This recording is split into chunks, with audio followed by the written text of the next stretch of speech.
Assalamualaikum warahmatullahi wabarakatuh. Puji syukur kehadirat Allah Subhanahu wa Ta'ala karena telah memberikan kita nikmat dan karunia-Nya sehingga kita dapat melaksanakan presentasi dengan sebaik-baiknya. Yang terhormat, dosen pengampu mata kuliah perkembangan peserta didik dan yang saya hormati teman-teman kelas 1B. Baik, sebelum memulai presentasi, saya persilahkan kepada para presentator untuk memperkenalkan dirinya. Dimulai dari diri saya terlebih dahulu.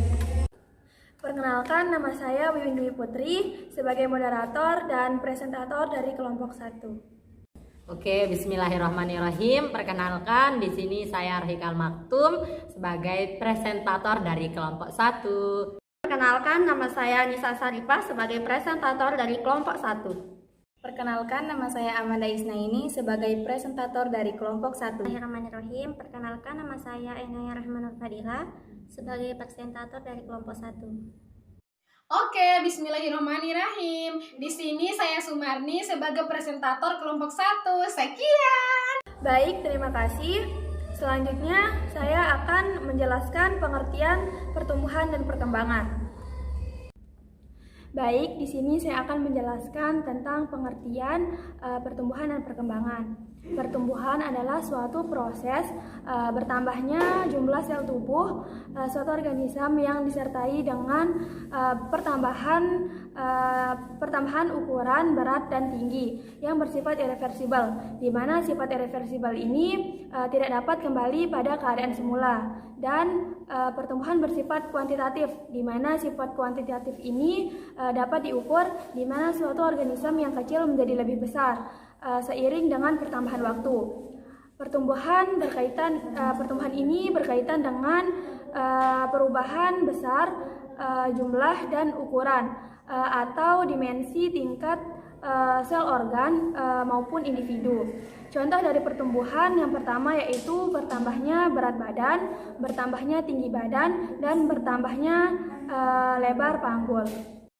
Perkembangan adalah bertambahnya kemampuan dalam struktur dan fungsi tubuh yang kompleks dalam pola teratur, yang terorganisasi atau dapat terkendalikan, dan bisa diramalkan sebagai proses pematangan. Perkembangan ini bersifat kualitatif. Contohnya seperti bayi belum bisa berjalan. Namun saat bayi beranjak usia 2 tahun, bayi akan mencoba untuk belajar berjalan. Namun berjalannya itu masih terlatih-latih 2-3 langkah. Kemudian bayi akan lancar berjalan beberapa langkah. Kemudian pada akhirnya bayi akan bisa berjalan dengan lancar. Baik, selanjutnya saya persilahkan kepada presentator pertama, Saudari Rohikal Maktum, untuk menyampaikan materinya. Oke, jadi di sini saya akan menjelaskan poin B, prinsip dan hukum pertumbuhan atau perkembangan. Yang pertama, prinsip-prinsip pertumbuhan atau perkembangan. Prinsip-prinsip perkembangan adalah patokan atau suatu pola dalam suatu proses perubahan yang terjadi secara berkesinambungan. Jadi di sini ada beberapa prinsip menurut para ahli. Yang pertama menurut William Strand, perkembangan adalah kesatuan kehidupan individu yang bekerja sendiri. Maksudnya di sini adalah perkembangan setiap individu itu bekerja sendiri menentukan jalannya. Jadinya di sini individu itu menentukan sendiri arah perkembangannya, apakah perkembangannya itu akan lancar atau terkendala atau step by step. Nah, yang kedua itu menurut J.L. Moreno, setiap individu memiliki kesempatan untuk memilih jalan perkembangannya sendiri. Yang ketiga, menurut Jean Piaget. Jadi, menurut Jean Piaget ini setiap anak memiliki 2 faktor. Yang pertama itu pengenalan dan perasaan. Jadi, kedua hal tersebut berguna untuk penyesuaian rohani anak terhadap lingkungannya. Jadi yang selanjutnya ini menurut Montessori. Menurut Montessori, tiap fase perkembangan itu mempunyai makna biologis. Nah, di sini yang dimaksud dengan makna biologis adalah sesuatu yang berhubungan dengan sifat alamiah makhluk hidup, seperti kelahiran, perkembangan janin pada saat dalam rahim, Oke, yang selanjutnya menurut J.B. Watson dan Pavlov. Jadi, kedua ahli tersebut menyatakan bahwa perkembangan itu merupakan proses terbentuknya refleks wajar menjadi refleks bersyarat. Jadi yang dimaksud dengan refleks wajar ini adalah yang masih murni dibawa sejak lahir. Contohnya pada saat kita kaget, kita spontan mengucapkan kata-kata. Jadi terus di sini tuh yang dimaksud dengan refleks bersyarat itu adalah yang sudah terlatih. Jadi contohnya itu kayak pada saat kita nih diinjek kakinya tuh kan pertama kita refleks, terus ntar kita diajar nih sama guru atau ibu kalau diinjek kakinya tuh nggak usah nyorak-nyorak, biasa aja bilang astagfirullahalazim. Jadinya itulah yang dimaksud dengan refleks bersyarat. Oke, jadi di sini yang terakhir, menurut psikologi sendiri, prinsip-prinsip perkembangan itu meliputi yang pertama, melibatkan perubahan. Jadi di sini manusia tidak pernah dalam keadaan statis atau diam. Manusia selalu mengalami perkembangan dari dia dalam rahim sampai dia meninggal. Yang kedua, yang selanjutnya, perkembangan awal lebih kritis. Nah, maksudnya di sini tuh lingkungan tempat tinggal anak menghabiskan masa kecilnya itu berpengaruh terhadap kemampuannya. Dari riset ilmiah yang saya baca di jurnal ada buktinya. Yang pertama tuh hasil belajar dan pengalaman merupakan hal yang dominan dalam perkembangan anak. Jadi di sini perkembangan anak pada saat kecil itu sangatlah berpengaruh karena daya ingat pada anak itu pada saat usia dini itu sangatlah kuat. Ibaratnya itu seperti kita ngukir di atas batu kan, kalau kita udah tua itu, kalau kita belajar itu kita seperti ngukir di air. Oke, yang selanjutnya hasil proses kematangan dan belajar. Perkembangan seorang anak akan sangat dipengaruhi oleh proses kematangan, yaitu terbukanya karakteristik individu yang diwariskan oleh orang tuanya. Jadinya di sini karakteristik anak yang diwariskan oleh orang tuanya itu juga sangatlah berpengaruh. Terus selanjutnya itu belajar. Belajar adalah proses perkembangan yang berasal dari latihan dan usaha. Nah, di sini melalui proses belajar, peserta didik memperoleh kemampuan untuk menggunakan sumber yang diwariskan oleh orang tuanya. Misalnya nih, orang tuanya itu kecerdasannya di atas rata-rata atau bisa dikatakan pandai. Nah, jadi di sini peserta didik itu pasti akan mewariskan kecerdasan dari orang tuanya. Nah, pada saat belajar inilah peserta didik akan mengaplikasikan warisan yang diturunkan oleh orang tuanya. Nah, di sini contohnya itu hubungan antara kematangan dan hasil belajar. Contohnya itu pada seorang anak, bila pembelajaran itu diberikan pada saat masa pekanya, maka hasil dari pembelajaran tersebut akan cepat dikuasai oleh anak. Jadi di sini masa peka itu adalah masa pada saat otak anak itu berkembang dengan sangat pesat. Jadi di sini pada saat masa peka ini diperlukan dampingan atau bimbingan dari guru dan orang tua agar perkembangan anak tidak terhambat. Yang selanjutnya, pola perkembangan karakteristik yang dapat diramalkan. Nah, di sini karakteristik tertentu dalam perkembangan juga dapat diramalkan. Yang ini berlaku untuk perkembangan fisik maupun mental. Nah, di sini tuh kalau nggak salah itu pernah saya dengar, kan di sini tuh bisa kita ramalin kalau anak SD yang perempuan itu pertumbuhannya itu lebih cepat daripada anak laki-laki. Begitu juga dengan perkembangannya. Bisa kita lihat dari segi tingginya.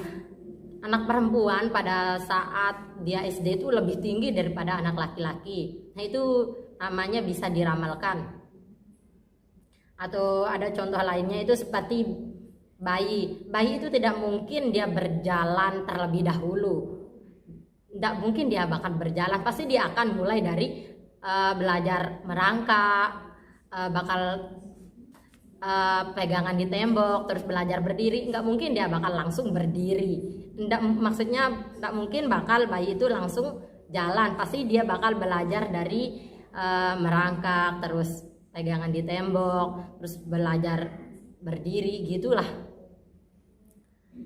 Terus di sini juga bisa kita contohkan pada kecerdasan. Jadinya di sini walaupun orang yang mempunyai kecerdasan di atas rata-rata dengan orang yang tidak cerdas lah. Kita bukan bilang tidak cerdas, apa ya namanya, tidak pandai lah. Perkembangannya itu akan sama dengan orang yang memiliki kecerdasan rata-rata. Jadi di sini yang terakhir menurut psikologi, perbedaan individu dalam perkembangan. Jadi di sini pola perkembangan setiap individu itu berbeda-beda. Ada yang cepat, ada yang lancar, ada yang terhambat, ada yang menyimpang. Jadi di sini yang mempengaruhi cepat atau lambatnya perkembangan individu yaitu unsur biologis dan genetik yang berbeda. Jadi sekian yang bisa saya sampaikan untuk prinsip perkembangan. Terima kasih. Baik, terima kasih saya ucapkan kepada Saudari Rohikal Maktum. Baik, selanjutnya saya persilahkan kepada presentator kedua, Saudari Sumarni, untuk menyampaikan materinya. Kepada Saudari Sumarni dipersilahkan. Warahmatullahi wabarakatuh.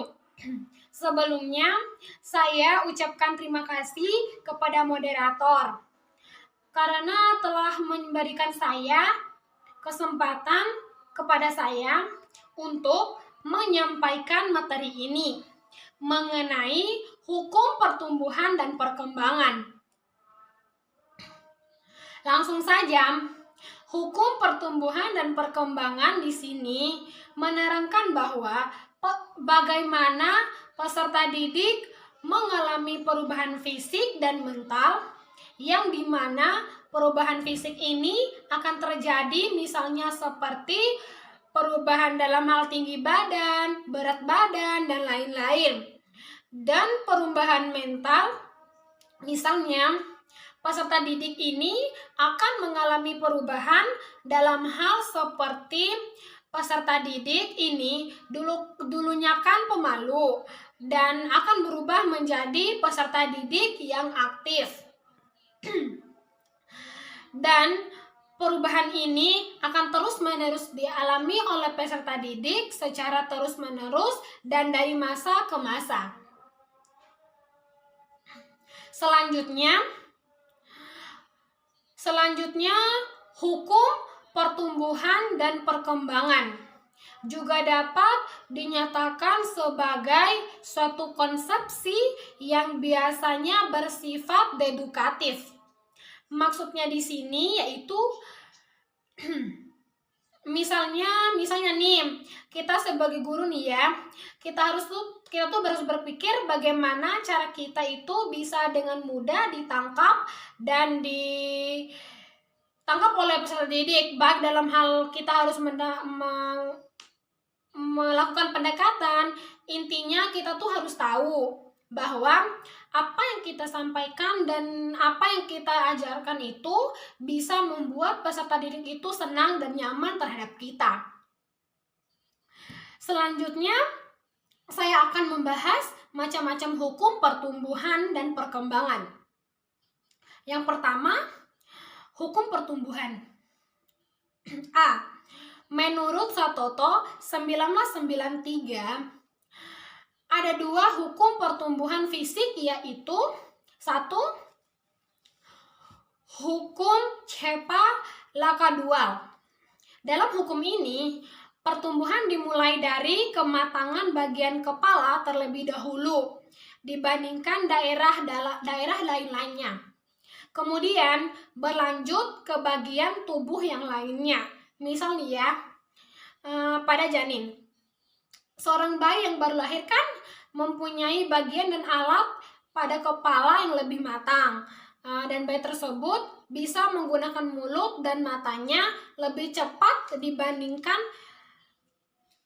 bagian lain. Seperti yang kita lihat, bayi lebih dulu melihat daripada berjalan. 2. Hukum proksimodistal. Dalam hukum ini menyangkut pertumbuhan fisik yang berpusat pada sumbu seperti jantung, hati, dan alat-alat pencernaan dan mengarah ke tepi seperti tangan dan kaki. Maksudnya di sini adalah alat pernapasan pencernaan akan terlebih dahulu matang atau berfungsi dibandingkan alat gerak seperti tangan dan kaki. Contoh nih, misalnya pertumbuhan indera penglihatan atau mata, seperti yang kita lihat, mata lebih cepat berfungsi dibandingkan otot-otot tangan dan kaki. Yang kedua, hukum perkembangan. 1. Hukum tempo perkembangan. Maksudnya yaitu cepat lambatnya waktu atau masa perkembangan seseorang. Misalnya, kan setiap anak itu perkembangan jiwanya kan berbeda-beda. Ada yang cepat, ada pula yang lambat. Contohnya, dalam suatu keluarga kan saya punya 2 tante dan sama-sama punya bayi. Bayi tante saya yang pertama itu anaknya tuh cepat sekali menguasai keterampilan dalam berjalan, berbicara.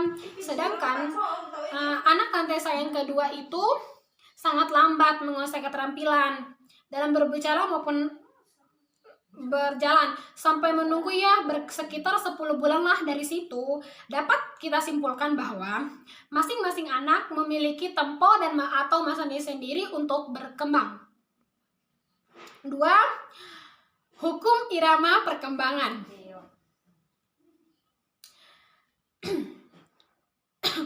Dalam hukum ini dijelaskan bahwa bukan lagi cepat lambatnya atau perkembangan anak, melainkan tentang naik turunnya perkembangan anak dari lahir hingga dewasa.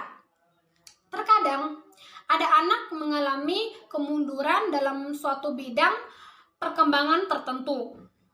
Misalnya, ada hal-hal yang bisa mempengaruhi proses perkembangan anak tersebut. Contoh,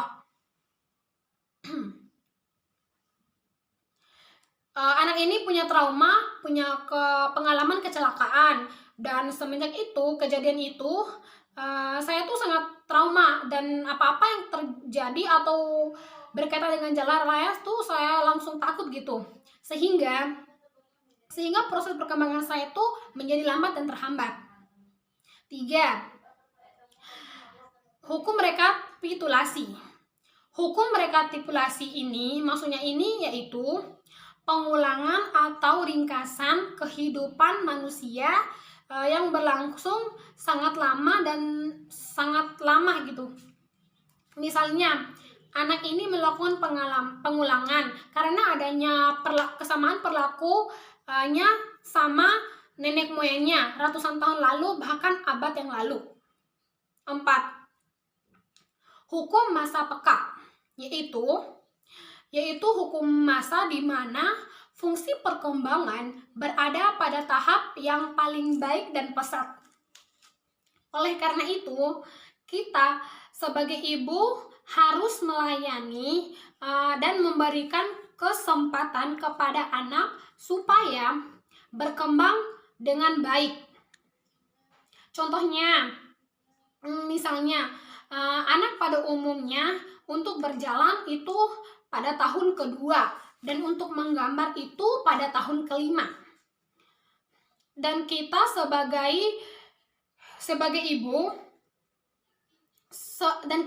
ibu harus memberikan kebebasan untuk bermain dan memilih permainnya sendiri.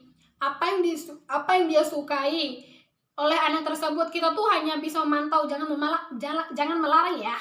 Contohnya, anak tersebut suka bermain bola, dan apabila dia mencari bola itu sendiri setelah dilempar, maka anak tersebut sudah dapat dibilang peka terhadap fungsi tertentu.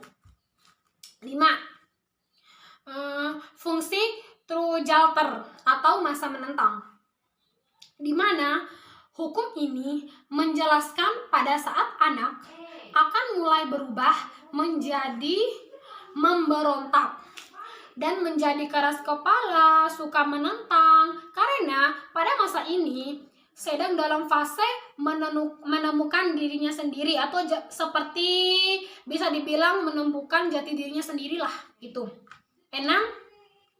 Hukum masa eksploratif. Hukum ini mengandung arti bahwa perkembangan seseorang perlu adanya proses penjelajahan atau tindakan untuk mencari atau melakukan sesuatu dengan tujuan untuk menemukan sesuatu.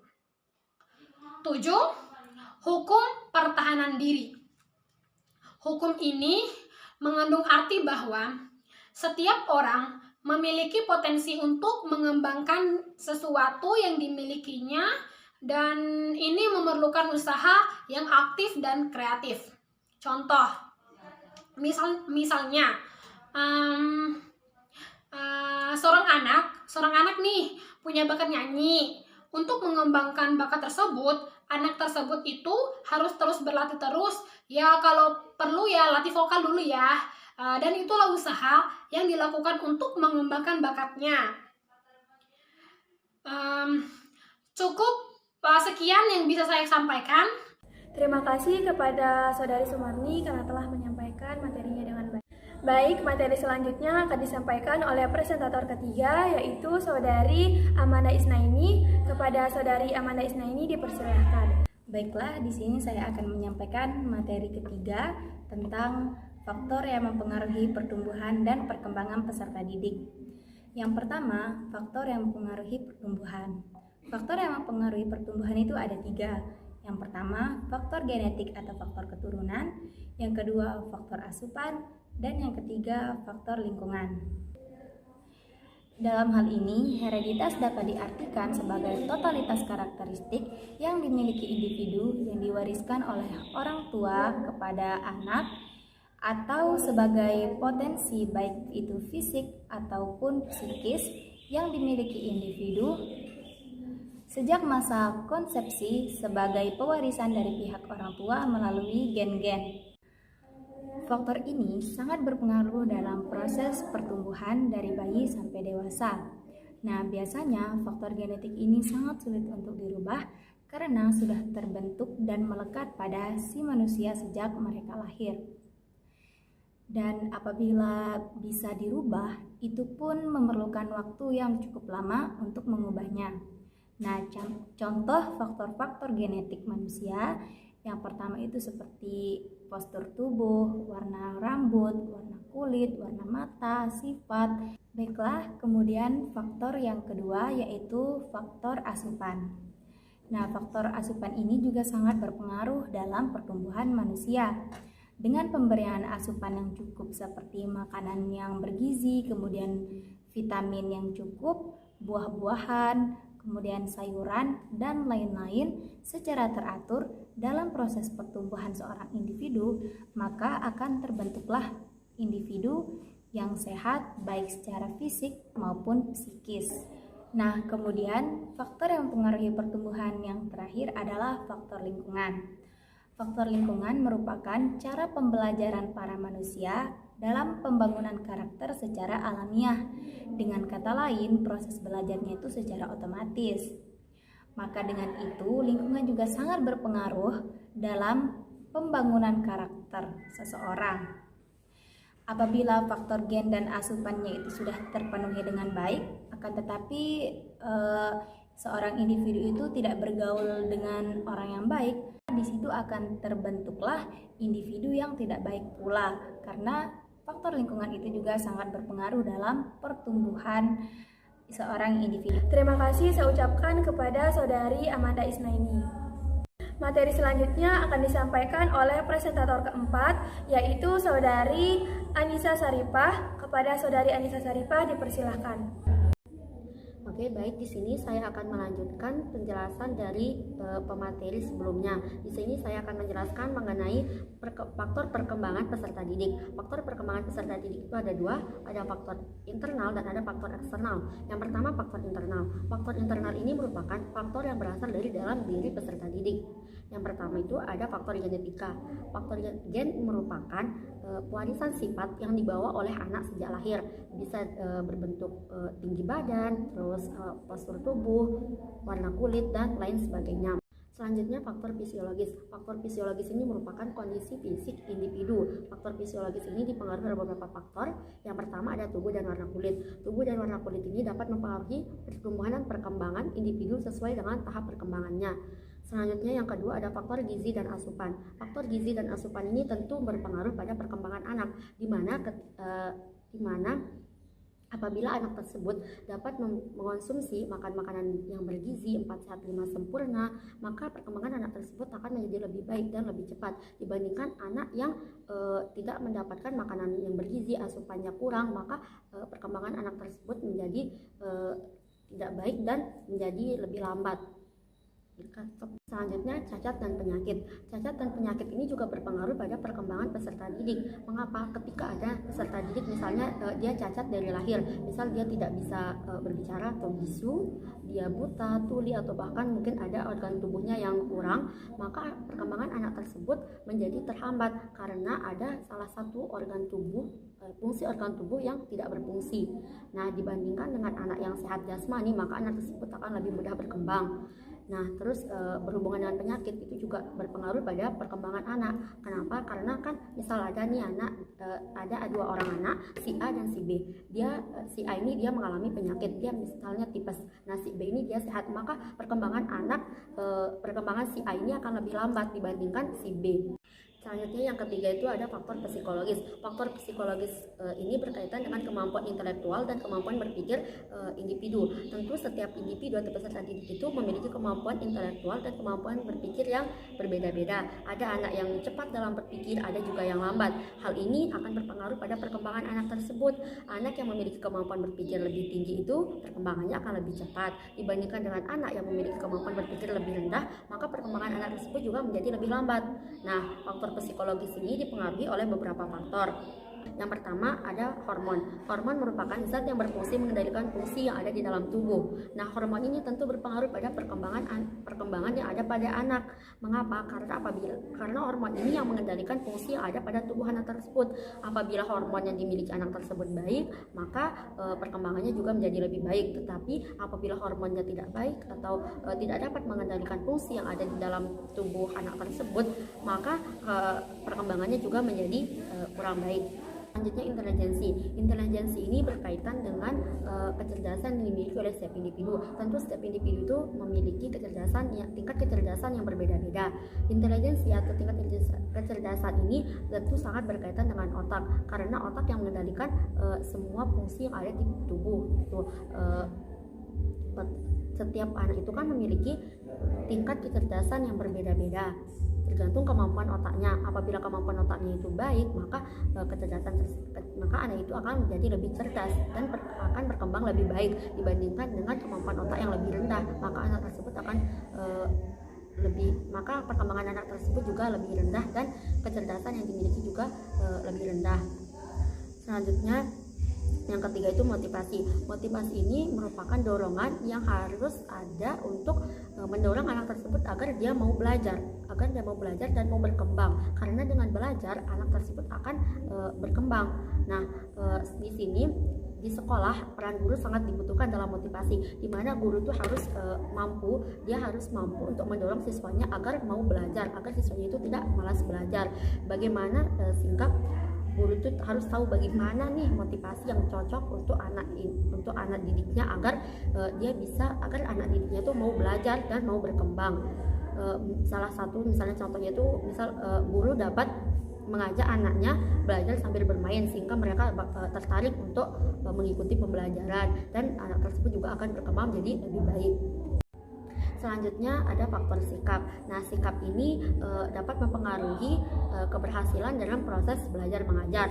Sikap ini berkaitan dengan suasana hati yang sedang dialami oleh peserta didik. Apabila peserta didik tersebut suasana hatinya dalam keadaan senang, gembira, happy, maka dia juga akan mudah dalam memahami pembelajaran, dia akan mudah menerima materi dari gurunya. Nah, terus dibandingkan dengan siswa yang suasana hatinya sedang sedih atau sedang tidak enak, jadi dia akan sulit untuk menerima pemahaman materi dari gurunya. Nah, dalam hal itu perkembangannya juga berpengaruh. Anak yang mudah menerima materi, perkembangannya akan menjadi lebih cepat dibandingkan anak yang sulit menerima materi. Nah, yang terakhir itu ada faktor bakat. Bakat ini berkaitan dengan kemampuan yang dimiliki oleh setiap individu untuk menunjang keberhasilan dalam proses belajar mengajar. Bakat yang dimiliki setiap individu itu berbeda-beda tergantung kemampuan yang dimilikinya. Bakat ini berpengaruh pada perkembangan peserta didik tersebut, di mana peserta didik itu dapat berkembang sesuai dengan bakat yang dimilikinya. Misalnya ada peserta didik dia pandai dalam berbahasa, maka dia akan mendalami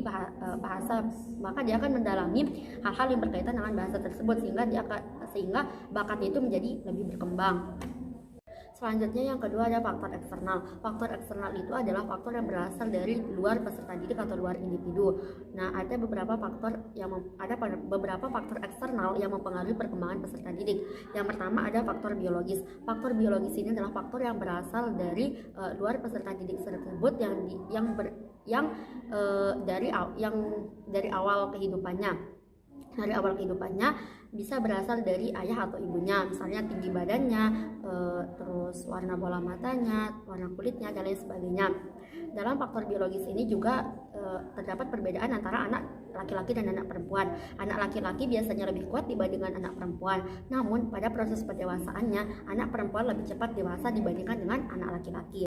Faktor eksternal yang kedua itu ada faktor fisik. Faktor fisik ini mencakup kondisi keamanan, cuaca, keadaan geografis, dan kebersihan lingkungan yang berada di daerah tempat tinggal peserta didik tersebut. Misalnya kondisi keamanan, misalnya keamanan di keluarganya atau ketentraman yang ada di keluarganya itu, misal ibu bapaknya sering berantem gitu, maka perkembangan anak tersebut juga berpengaruh karena sering melihat ibu bapaknya berantem, dia menjadi tertekan. Nah, terus berkaitan dengan cuaca, misal di daerah tempat tinggal anak tersebut cuacanya sedang tidak bagus, cuacanya sedang berganti-ganti, maka anak tersebut akan mudah terserang penyakit sehingga dapat mengganggu perkembangannya.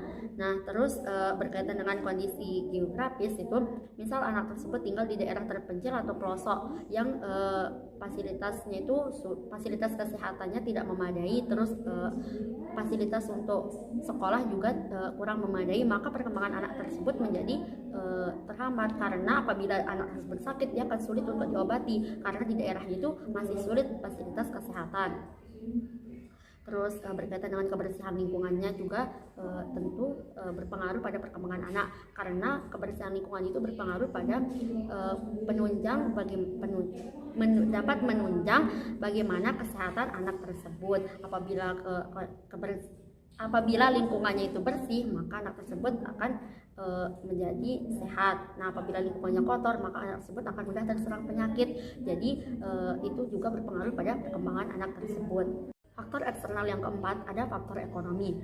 Dalam proses perkembangannya, tentu peserta didik itu memerlukan biaya. Sedikit apapun itu pasti peserta didik itu memerlukan biaya. Nah, kondisi ekonomi setiap keluarga peserta didik itu pasti berbeda-beda. Ada yang memiliki kondisi ekonomi menengah ke atas, itu perkembangan peserta didiknya akan menjadi lebih baik. Mengapa? Karena dia mampu untuk membeli makanan yang bergizi, dia juga mampu untuk menyekolahkan anaknya di tempat yang layak, maka anaknya itu akan lebih mudah untuk berkembang dibandingkan dengan keluarga yang perekonomiannya menengah ke bawah atau bahkan benar-benar tidak berada. Maka untuk membeli makanan sehari-hari saja dia sulit, apalagi untuk memenuhi makanan yang bergizi, bahkan untuk sekolah di tempat yang layak pun sangat sulit, sehingga hal itu juga berpengaruh pada perkembangan anak tersebut. Faktor eksternal yang selanjutnya itu ada faktor kultural. Faktor kultural ini berkaitan dengan budaya yang dimiliki setiap individu. Tentu setiap individu atau peserta didik itu memiliki budaya dan tradisi yang berbeda-beda, tergantung daerah mereka. Hal ini juga berpengaruh pada perkembangan peserta didik tersebut. Yang selanjutnya itu ada faktor edukatif. Faktor edukatif ini berkaitan dengan pendidikan. Tentu pendidikan ini sangat berpengaruh pada perkembangan peserta didik. Misalnya pendidikan di sekolah. Di sekolah siswa diajarkan sopan santun, diajarkan norma-norma yang baik oleh gurunya. Apabila siswa tersebut mengikuti aturan dengan baik, maka perkembangannya juga menjadi lebih baik. Tetapi apabila ada siswa yang membantah atau tidak mematuhi aturan tersebut, maka perkembangannya akan menjadi kurang baik. Selanjutnya faktor religius. Faktor religius ini berbeda di setiap individu itu berbeda-beda, tergantung daerah dan bagaimana religius yang ada di daerah anak tersebut. Misalnya ada anak yang tinggal di daerah yang sangat kental dengan agamanya, ada juga anak yang tinggal di daerah yang tidak begitu kental dengan agamanya, maka akan terjadi perkembangan yang berbeda-beda pada peserta didik tersebut sesuai dengan kondisi wilayah atau sesuai dengan faktor religiusnya. Faktor eksternal yang terakhir itu ada faktor lingkungan. Faktor lingkungan ini dibagi menjadi 3. Yang pertama itu ada faktor sosial masyarakat, di mana faktor sosial masyarakat ini juga berkaitan dengan perkembangan siswa. Apabila siswa tersebut tinggal di daerah yang kumuh, banyak pengangguran, terus banyak anak terlantar, maka siswa akan sulit berkembang karena ketika dia memiliki niat untuk belajar, dia sulit untuk mencari teman berdiskusi, maka perkembangan anak tersebut juga berpengaruh. Selanjutnya yang kedua itu lingkungan sosial keluarga. Lingkungan sosial keluarga ini juga berkaitan dengan perkembangan anak. Apabila keluarga tersebut harmonis, tidak ada pertengkaran, terus orang tuanya juga tidak kasar terhadap anaknya, maka anak tersebut akan berkembang dengan baik. Namun apabila di keluarga tersebut banyak terjadi tekanan, terus bahkan orang tuanya sampai bercerai, maka akan menyebabkan perkembangan anak tersebut menjadi tidak baik dan akan menjadi terhambat karena dia tertekan melihat kondisi keluarganya. Dan yang terakhir ada lingkungan sosial sekolah. Lingkungan sosial sekolah ini di sini diperlukan peran seorang guru. Peran seorang guru di mana guru dan siswa itu harus memiliki hubungan yang harmonis agar proses pembelajaran itu juga menjadi lebih mudah. Di sini peran guru itu sangat dibutuhkan. Mengapa? Karena guru itu harus bisa memberikan pengaruh yang baik kepada peserta didiknya. Guru itu harus memberikan contoh dan motivasi yang baik kepada peserta didiknya agar peserta didik tersebut berhasil dalam proses pembelajarannya dan perkembangan peserta didik tersebut juga menjadi lebih baik. Sekian dan terima kasih. Mungkin hanya itu yang dapat saya sampaikan. Terima kasih saya ucapkan kepada Saudari Anissa Saripah. Baik, materi selanjutnya akan disampaikan oleh presentator kelima yaitu Ainaya Rahma. Kepada Saudari Ainaya Rahma dipersilahkan. Bismillahirrahmanirrahim. Di sini saya akan menjelaskan poin D materi saya, yang dimana tema judulnya adalah mengapa guru perlu memahami konsep dasar pertumbuhan dan juga perkembangan. Jadi seperti yang kita ketahui bahwa seorang guru itu harus mampu menguasai karakteristik masing-masing individu peserta didik. Karena guru merupakan pendidik formal yang bergerak di sekolah yang sangat penting dan sangat berperan penting dalam kegiatan yang dilakukan di sekolah. Selain itu ada juga yang dinamakan dengan pendidik informal, yang dimana dia itu mengembangkan atau dia itu mengajarkan peserta didik di luar lingkungan sekolah. Di sini seorang guru perlu memahami karakteristik peserta didik, begitu bagaimana latar belakang yang dimilikinya, bagaimana caranya berinteraksi sosial, bagaimana caranya mampu mengasah kemampuan yang dimiliki, kemudian bagaimana pola pikir, karena setiap individu pasti memiliki karakteristik yang berbeda-beda, sehingga seorang guru itu harus mampu memahami kriteria ataupun kriteria setiap peserta didik. Next, pentingnya mengetahui pertumbuhan dan juga perkembangan peserta didik. Berikut ini saya akan menjelaskan beberapa hal yang mendasari pentingnya pertumbuhan dan juga mengetahui pertumbuhan dan juga perkembangan peserta didik. Yang pertama yakni masa perkembangan yang cepat. Jadi di sini ketika anak masih kecil hingga dewasa mereka akan terus mengalami pertumbuhan yang namanya pertumbuhan dan juga perkembangan. Baik itu dalam pertumbuhan fisiknya, bagaimana mengembangkan pola pikirnya, bagaimana caranya berinteraksi dengan sesama ataupun dengan lingkungan sekitarnya. Jadi guru harus mampu memprediksi setiap perkembangan yang dialami peserta didik tersebut. Seperti yang telah saya katakan sebelumnya, bahwa perkembangan itu akan terus lanjut dari waktu ke waktu. Jadi di sini seorang guru itu harus memiliki atau memahami setiap karakteristik pendidik yang akan dididik. Supaya apa? Supaya akan terjadinya kelancaran dalam proses kegiatan belajar mengajar. Yang kedua yakni pengaruh yang lama. Jadi di sini seorang guru itu dianjurkan untuk mengajarkan peserta didik sejak dini karena peserta didik akan mudah karena peserta didik memiliki daya ingatan yang kuat dan juga bertahan lama sehingga memiliki pengaruh yang sangat lama, dan juga karena sejatinya peristiwa-peristiwa dan juga pengalaman-pengalaman pada tahun awal itu sangat berpengaruh besar dan kuat terhadap masa depan individu peserta didik. Di mana di sini itu guru perlu memberikan pengajaran dan juga dapat memberikan contoh kepada peserta didik sehingga peserta didik dapat mengembangkan potensi yang dimiliki dan dapat berguna dan bermanfaat bagi lingkungan sekitar. Kemudian yang ketiga yakni proses yang kompleks. Jadi perlu diingatkan lagi bahwa anak harus dapat menerima pelajaran sejak dini sehingga kelak terlatih dan terbiasa dalam segala aspek pengetahuan. Contohnya nih, sejak dini sudah dilatih ataupun sudah dibiasakan dalam berbahasa ataupun bertutur kata yang sopan santun, sehingga lama-kelamaan seiring berjalannya waktu peserta didik ini akan terbiasa dan juga akan mengamalkan segala sesuatu yang diajarkan dari dulu, sehingga ketika dia dewasa dia mampu berinteraksi dengan lingkungan ataupun masyarakat sesuai dengan yang sudah diajarkan, seperti bertutur kata ataupun berbahasa yang baik, sopan santun, dan juga menghormati orang lain. Keempat yakni nilai yang diterapkan. Jadi seorang guru itu merupakan teladan yang akan diikuti oleh peserta didiknya. Jadi di sini guru harus menerapkan ataupun memberikan teladan ataupun contoh-contoh yang baik, seperti dalam aspek nilai-nilai agama, nilai moral, etika, bagaimana cara menghormati orang lain, kemudian nilai sosial dan juga budaya. Karena sejatinya peserta didik akan mencontohi apa yang guru ajarkan dan juga apa yang guru lakukan dalam kegiatannya dalam pendidikan formal. Yang di sini peserta didik mampu mewujudkan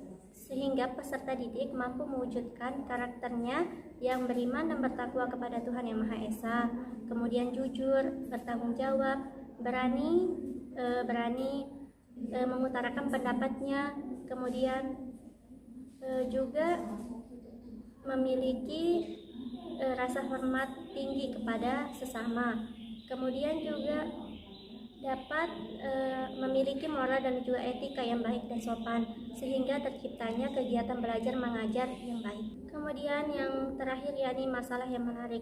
Jadi di sini peserta didik tentunya akan diajarkan oleh gurunya untuk mengasah kemampuan yang dimiliki, mengasah kreativitas dan juga bagaimana caranya